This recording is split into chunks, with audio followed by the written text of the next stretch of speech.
In 1903, there was an author named James Allen, and he wrote a book, As a Man Thinketh. And in that book, he states, as a man thinketh, so in his heart is he. And what he's just simply saying is the things that we think about defines who we are. The things that you think, the things that go on in your thoughts. And so our success in marriage is indeed, in our lives, contributed to be how we think. Okay? It's not just about attitude. Everybody says have a great attitude. Well, yeah, that's important, but our attitude is formed by what it is that we think, or the things that we say to ourselves. And so let me ask you, all of you, how many of you, have you ever been moved, Spencer, by the words of a famous speaker or a minister or a song or a book that you read? Have you all been moved by something, the words of somebody that you've heard or spoke? Let me see a show of hands if you've been moved. Have you been moved by action? To take action by the words that somebody has said or the words that you've written in a book or the words that you've heard in a song? And so if that is true, if you have been moved by those words, then you have to buy into, and it's not a big step, to recognize and understand that the things that we think can also move us to take action. And so how many of us talk to ourselves? You talk to yourselves? How many of you answer yourselves? Yes. You didn't know this was going to be a revival, did you? How many of you have the dog answering you? If the dog's answering you now, we've got a different issue. So the truth is, we do talk to ourselves and we do answer.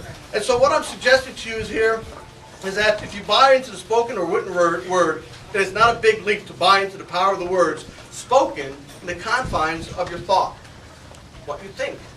And so those can drive your actions. And so for your thoughts will influence your emotions.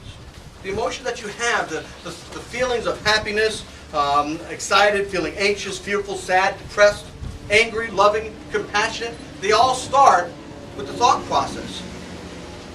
Heaven forbid should you ever feel, I don't know, sexy. It starts where? It starts in how you look at yourself and how you think. Do you think you're looking sexy? Do you think you're feeling good? Do you think that you're in love with the man and the woman that's standing across from you?